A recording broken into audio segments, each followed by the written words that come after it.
Los ojos se encuentran parcialmente contenidos dentro de las órbitas óseas. El globo ocular ocupa solo una quinta parte del volumen de la órbita. El resto de la cavidad está lleno de vasos y nervios contenidos en la grasa orbitaria y el tejido conectivo que los sostiene. Las órbitas tienen forma de pera, en el cual el nervio óptico representa el tallo. Cada cavidad se aproxima a lo que es una pirámide cuadrilátera, con su base en la apertura orbitaria, estrechándose hacia su vértice, a lo largo de un eje dirigido posteromedialmente. La entrada de la órbita mide aproximadamente 55 milímetros de altura y 45 milímetros de anchura.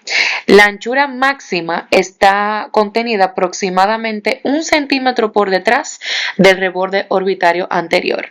En los adultos, la profundidad varía de 40 a 45 milímetros desde la entrada hasta el vértice de la órbita. Tanto la raza como el sexo afectan este tipo de medidas, y cada órbita tiene un techo, un piso y una pared medial y lateral.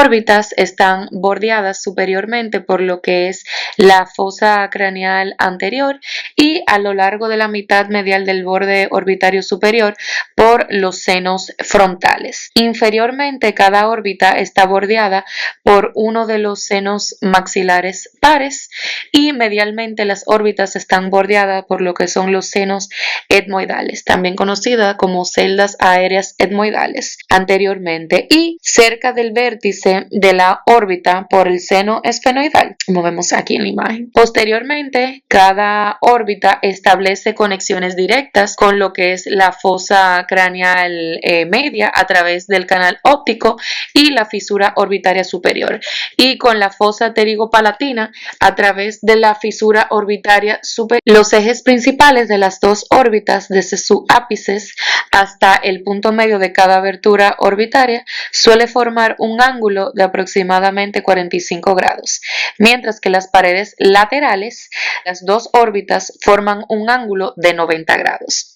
Los ejes anterior a posterior de las órbitas no se alinean con los ejes ópticos de los ojos. La pared medial se encuentra aproximadamente a 25 milímetros o 2.5 centímetros de distancia en los adultos y son casi paralelas. Cabe destacar que el volumen de la órbita es aproximadamente 30 centímetros cúbicos, mientras que el volumen del que da el globo ocular es 6.5 a 7 centímetros cúbicos. Los huesos que componen la órbita son el hueso frontal, cigomático, maxilar, etmoides, esfenoides, lagrimal y palatino. En cuanto a los rebordes orbitarios, el reborde orbitario superior está formado por el hueso frontal, que está interrumpido medialmente por la escutadura supraorbitaria. El reborde medial está formado por arriba por el hueso frontal y por abajo por la cresta lagrimal posterior del hueso lagrimal y la cresta lagrimal anterior del hueso maxilar. El reborde inferior está formado por los huesos maxilar y cigomático, y lateralmente es por el hueso cigomático y el frontal. Aquí tenemos una imagen donde podemos ver el hueso palatino, esa pequeña partecita. En cuanto al techo de la órbita, este está formado por la placa orbitaria del hueso frontal y el ala menor del esfenoides. La fosa de la glándula lagrimal está en la zona anterolateral, detrás de la apófisis cigomática del hueso frontal. Está dentro del techo de la órbita, como vemos aquí en la imagen. Medialmente vamos a tener la fosa troclear, que está localizada también en este hueso, aproximadamente 4 milímetros por detrás del reborde orbitario. Y aquí se va a situar la polea del músculo oblicuo superior, donde se inserta la tróclea, que es una placa curva de cartílago hialino. Pared medial, que está conformada por la apófisis frontal del maxilar, el hueso lagrimal, la placa orbitaria del etmoides y el ala menor del esfenoides. La pared medial está formada principalmente por la la lámina orbitaria, también conocida como la lámina papirácea del hueso etmoides. Esta pared es la más delgada de todas las paredes, es de aproximadamente 0.2 a 0.4 milímetros. Esta placa rectangular, delgada como el papel, cubre las celdillas etmoidales medias y posteriores, proporcionando una vía por la cual la infección puede propagarse hacia la órbita. El etmoides se va a articular con el borde medial de la lámina orbitaria del hueso frontal en una sutura que está interrumpida por lo que son los agujeros etmoidal anterior y posterior. Posteriormente, esto se va a articular con el cuerpo del esfenoides que forma la pared medial de la órbita hasta su vértice. El hueso lagrimal se encuentra anterior al etmoides, contiene una fosa para el saco nasolagrimal que está limitada por delante por la cresta lagrimal anterior en el proceso frontal del maxilar y por detrás por la cresta lagrimal posterior que es propia del hueso lagrimal. Hay que destacar que tenemos una regla que es 24-12-6, que a 24 milímetros del borde anterior de la órbita llegamos al agujero etmoidal anterior, 12 milímetros por detrás de este llegamos al agujero etmoidal posterior y a 6 milímetros de este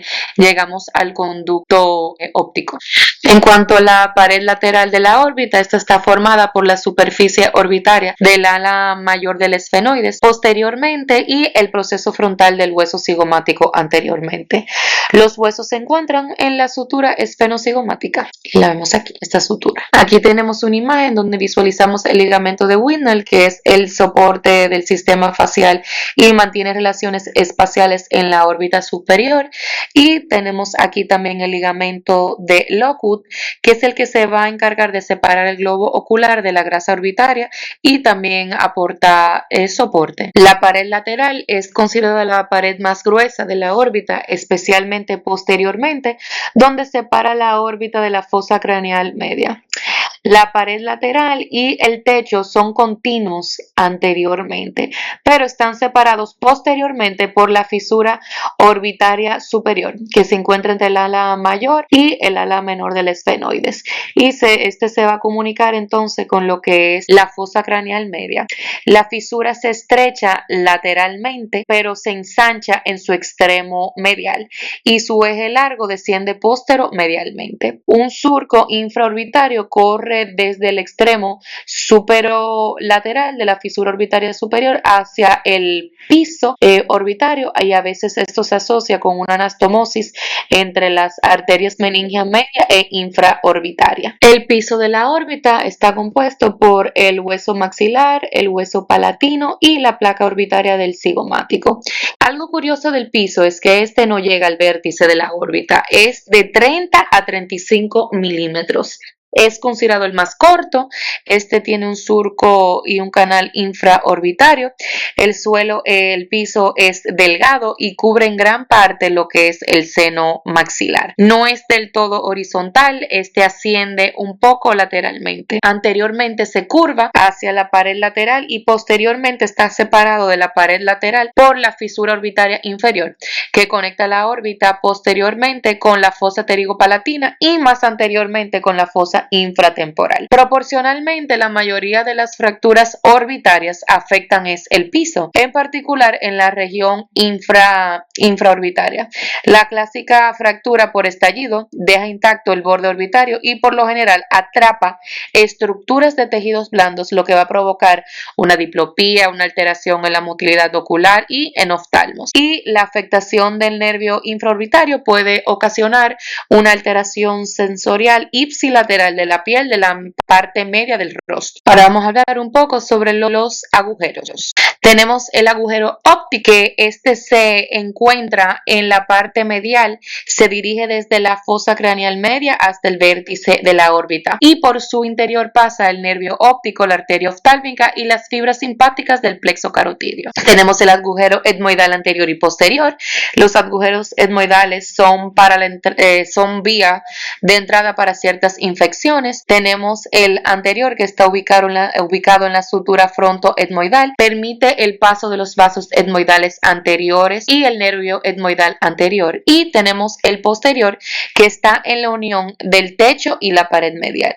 Este permite el paso de los vasos etmoidales posteriores y el nervio etmoidal posterior. En cuanto al agujero supraorbitario, este está localizado en el tercio medial del borde superior de la órbita, permite el paso de los vasos sanguíneos y el nervio supraorbitario. En cuanto al conducto nasolagrimal, este en la parte ósea se encuentra en el piso de la órbita.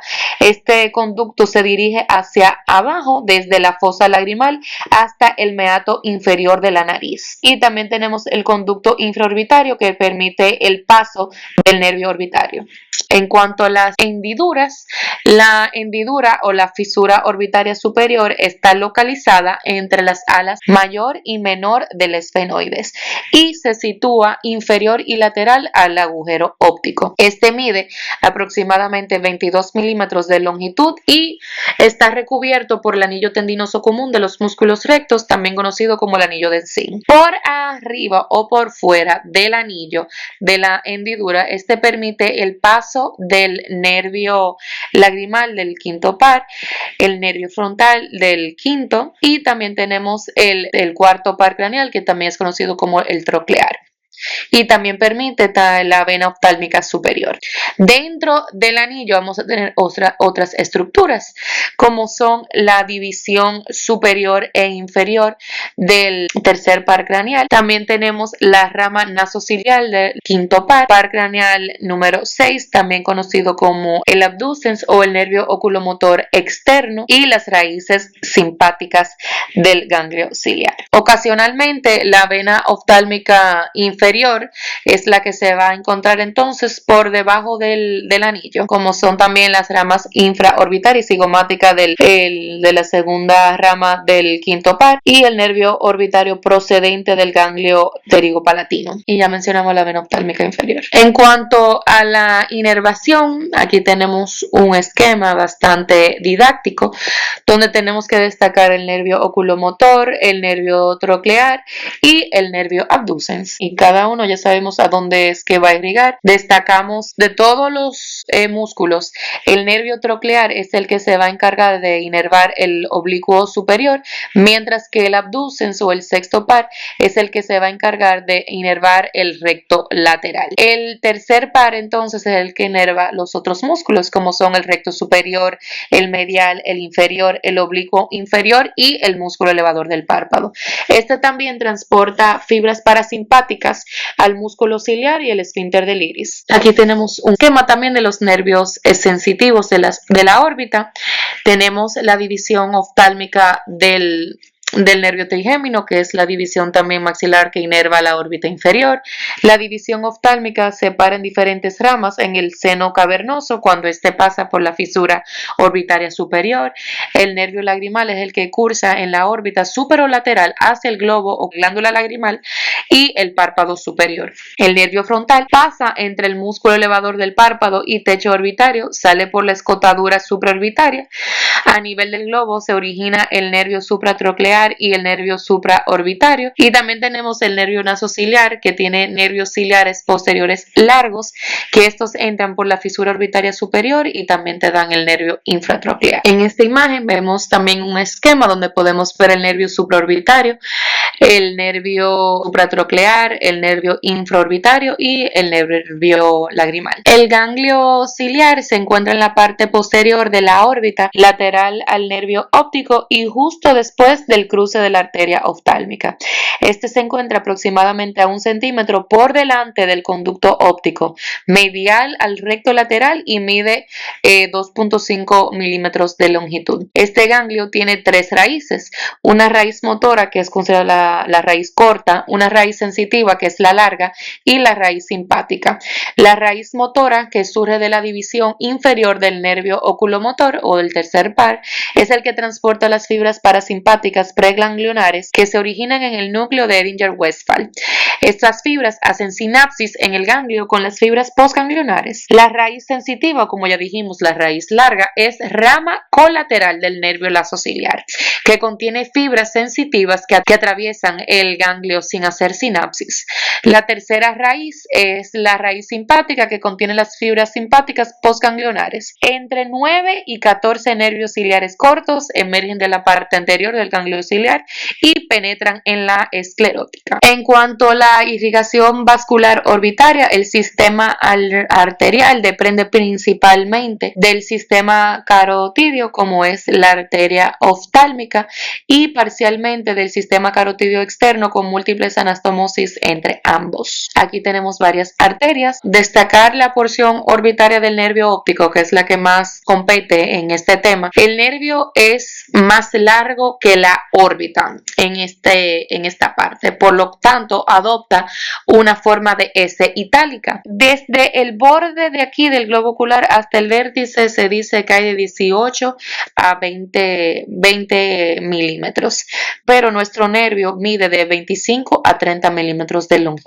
En cuanto al conducto óptico, el nervio óptico, hay que destacar que la arteria oftálmica viaja inferolateral al nervio óptico en un 85% de los casos e inferomedial en 15% de los casos.